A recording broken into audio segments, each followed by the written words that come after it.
Welcome to friends, study Maurya class में आप सभी का स्वागत है। आज हम मध्यकालीन इतिहास को स्टार्ट करते हैं और इसमें हम 50 क्वेश्चन आपको महत्वपूर्ण क्वेश्चन सभी चैप्टर से 50 क्वेश्चन बताएंगे और अगले पार्ट में हम 50 क्वेश्चन देंगे जो कि 100 और इससे हम 6-7 वीडियो बनाएंगे जिससे आपके 50-60% नंबर आ जाएंगे इसमें।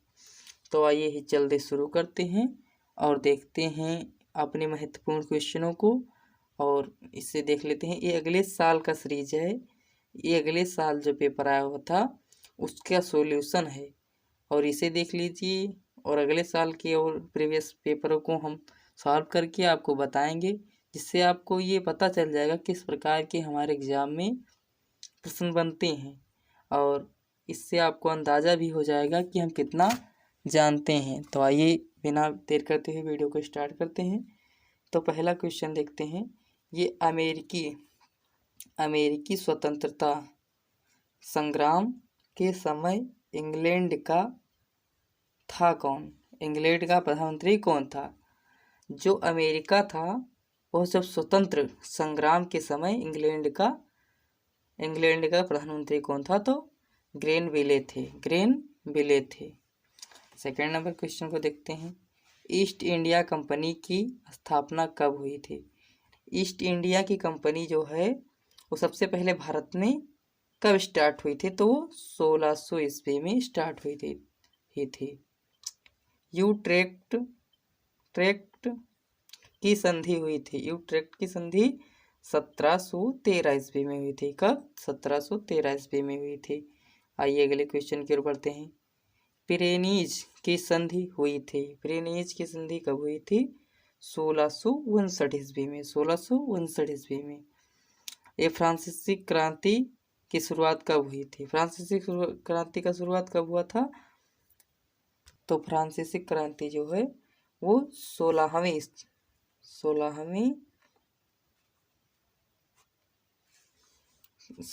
में जो कहते हैं 16वें के आसपास हुई थी। 16वीं ईस्वी के आसपास में हुई थी। फिर देखते हैं अमेरिका का राष्ट्रपति कौन था? अमेरिका का? तो जॉर्ज वाशिंगटन। उस समय का राष्ट्रपति जॉर्ज वाशिंगटन था। क्षमा पत्र कौन प्रदान करता था? क्षमा पत्र जो पोप के अनुयायी थे वो लोग क्षमा पत्र बांटते थे और ये कहते थे कि आप पाप कीजिए और क्षमा पत्र खरीद लीजिए, आपका पूरा पाप खत्म हो जाएगा। प्रश्न की ओर बढ़ते हैं। 11वें प्रश्न की ओर। बीज गणित का सिद्धांत दिया था। किसने दिया था? देकार्ते। सूक्ष्मदर्शी का आविष्कार किसने किया था? रोजर बेकन ने। किसने? Roger bacon.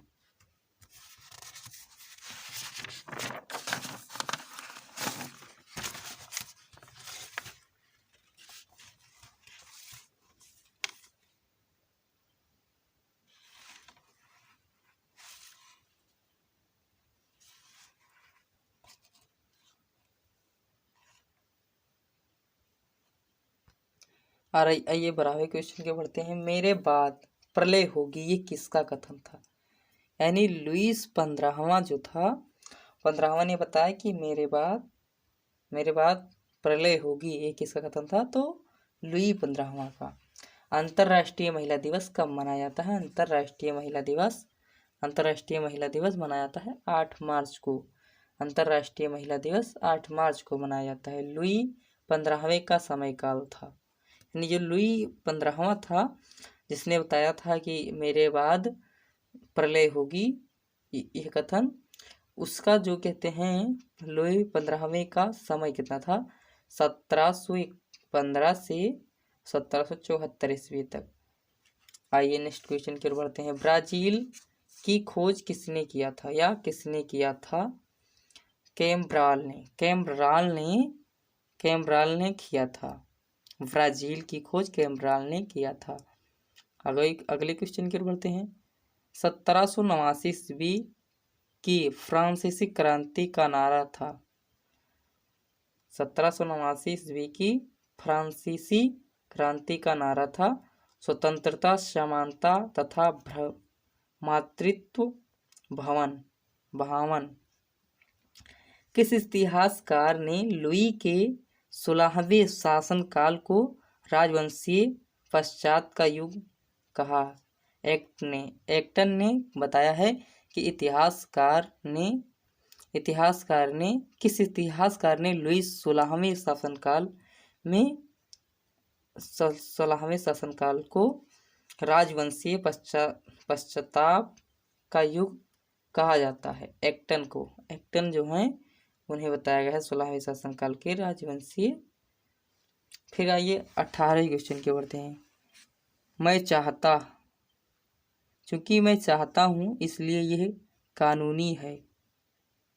चूंकि मैं चाहता हूँ इसलिए यह कानूनी है कथन किसका था? तो लुई 16वें का। आपने भी लुई 15वें का देखा, उसका कथन था मेरे बाद प्रलय होगी। तो इसमें डाउट आप क्लियर रखिएगा।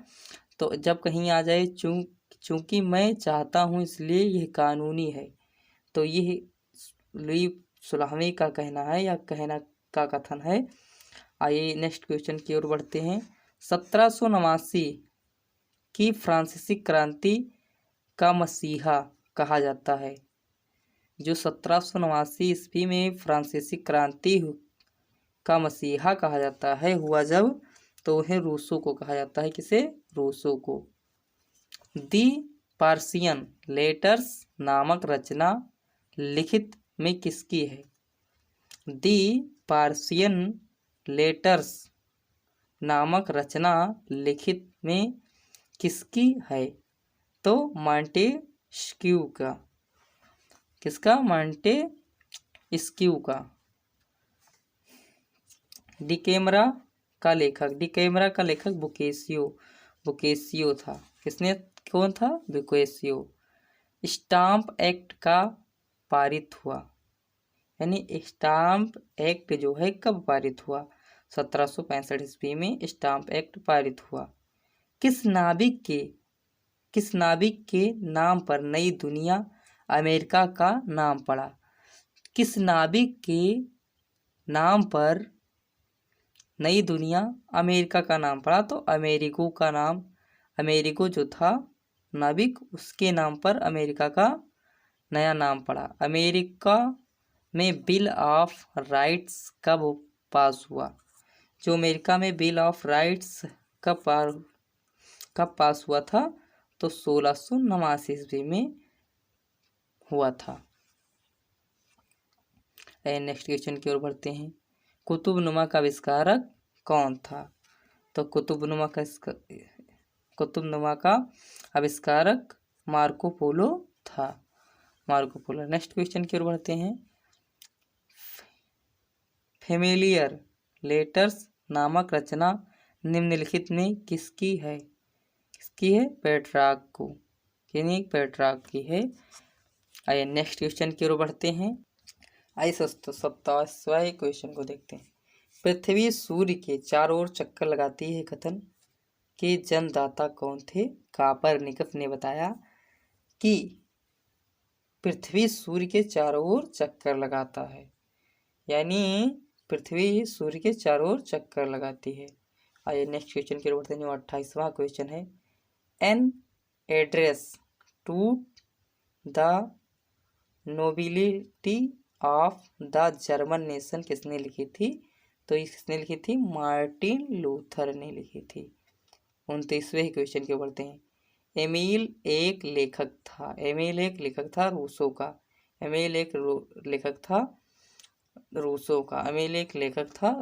अभी रूसो के बारे में आपने रूसो के बारे में देखा था। रूसो के बारे में ये देखा था कि 1789 ईस्वी में जो फ्रांसीसी क्रांति हुई थी उसका मसीहा कहा जाता है रूसो को। और यहाँ रूसो को देखते हैं तो 34वें क्वेश्चन पर देखते रहे। तो मनुष्य स्वतंत्र पैदा हुआ था, परंतु वह सर्वत्र बंधनों से जकड़ा हुआ था। यह कथन किसका है? रूसो का। कोलंबस ने अमेरिका की खोज कब की थी? तो कोलंबस ने अमेरिका की खोज की थी 1492 एडी में। और ये अगला क्वेश्चन छूट गया था ऊपर वाला। कोलंबस ने अमेरिका की खोज की थी, कोलंबस ने अमेरिका की खोज की थी, उसके ऊपर वाला था। द फ्रेज ऑफ फौजी का लेखक था। द फ्रेज ऑफ फौजी का लेखक कौन था? इरेस्मस था इसका लेखक। और ये कोलंबस ने अमेरिका की खोज 1492 में की थी। वेस्टफेलिया की संधि कब हुई थी?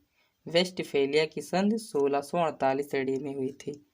जल मार्ग द्वारा पृथ्वी की परिक्रमा करने वाला नाविक था, यानी जल मार्ग द्वारा पृथ्वी की परिक्रमा करने वाला पहला व्यक्ति था। अगर कहीं भी मैगेलन के सिवाय ड्रेक भी दिया रहता है और मैगेलन नहीं दिया रहता तो आप ड्रेक को सही कर सकते हैं, क्योंकि मैगेलन और ड्रेक दोनों ने सबसे पहले समुद्री मार्ग द्वारा पूरे पृथ्वी की यानी पूरे देश की यात्रा की।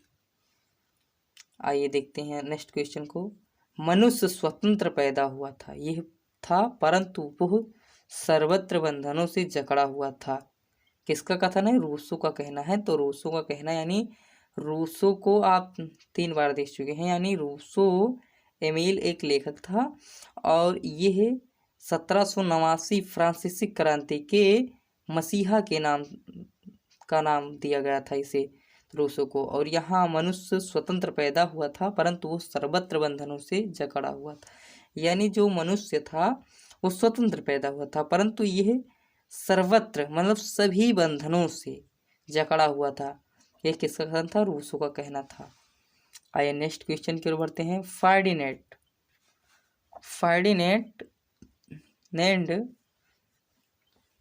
तथा ईसाई वेला शासक थे। फार्डिनेंड तथा ईसाई वेला शासक थे स्पेन के फार्डिनेंड तथा ईसाई वेला शासक थे स्पेन के। आइए नेक्स्ट क्वेश्चन की ओर बढ़ते हैं। वह फ्रांसीसी विचारों का पूर्ण दर्पण था। वह फ्रांसीसी विचारों का पूर्ण दर्पण था। यह वाक्य किसके संबंधित था? यानी यह वाक्य किसके संबंधित था? तो ये वेल्टेयर से संबंधित था। ईश्वर राजा को बनाता है और राजा कानून का निर्माता है, यानी ईश्वर जो है वो राजा को बनाता है और राजा कानून का निर्माता है। इंग्लैंड के इतिहास में स्टुअर्ट वंश कौन था? कौन शासक इस मत का सार्थक था? आइए नेक्स्ट क्वेश्चन की ओर बढ़ते हैं। स्टुअर्ट जो है वही इस का सार्थक था। रूसो की प्रसिद्ध पुस्तक थी तो कौन थी? सोशल कॉन्टेक्ट जो थी वो रूसो की प्रसिद्ध पुस्तक थी। किसने दाढ़ी तथा पूंछ रखने पर कर लगाया था? पीटर महान ने, यानी अगर दाढ़ी रखते हैं या पूंछ तो टैक्स लगाया था उसने, यानी कर पीटर महान ने लगाया था। वेल्थ ऑफ नेशन प्रकाशित हुई 1776 ईस्वी में। वेल्थ ऑफ नेशन प्रकाशित हुई। प्रसिद्ध पुस्तक लोबियाथन का लेखक कौन था? Thomas Hobbes. हेमलेट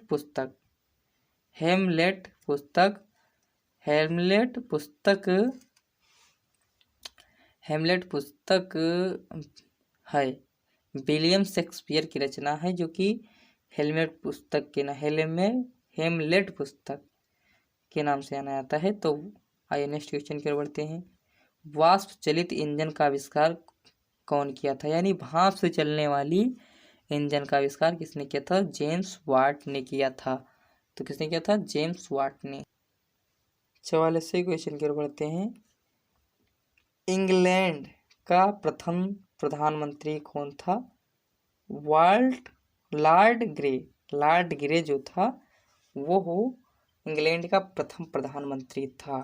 खूनी मेरी के नाम से किसे जाना जाता था? मैरी ट्यूडर को खूनी मेरी के नाम से जाना जाता था। किसे? मैरी ट्यूडर को। प्रेस को संपूर्ण स्वतंत्रता किस एक्ट द्वारा दी गई? प्रेस को संपूर्ण स्वतंत्रता किस एक्ट के द्वारा दी गई? लाइसेंसिंग एक्ट के द्वारा। लाइसेंसिंग एक्ट के द्वारा प्रेस को पूर्ण स्वतंत्रता दी गई। संपूर्ण यानी संपूर्ण या पूर्ण स्वतंत्रता। इंग्लैंड का प्रसिद्ध काव्य कौन था? Edmund Spenser. इंग्लैंड का प्रसिद्ध काव्य कौन था? एडमेंटर स्पेंसर। कोलबर्ट का निधन कब हुआ था? 1683 ईस्वी में कोलबर्ट का निधन हो गया था। 49वें क्वेश्चन के बढ़ते हैं। अमेरिका का स्वतंत्रता दिवस कब मनाया जाता है? 14 जुलाई को अमेरिका का स्वतंत्रता दिवस मनाया जाता है। आखिरी क्वेश्चन और लास्ट क्वेश्चन को देखते हैं। जो प्रतिनिधित्व बिना कर नहीं, यानी प्रतिनिधित्व बिना कर नहीं, यह नारा अमेरिका में किस एक्ट के विरोध में दिया गया? स्टाम्प एक्ट के विरोध में ये दिया गया था। स्टाम्प एक्ट के विरोध में दिया गया था। अब और आगे 51 क्वेश्चन से और 100वें क्वेश्चन तक अगले वीडियो में हम डिस्कस करेंगे और आपको बताएंगे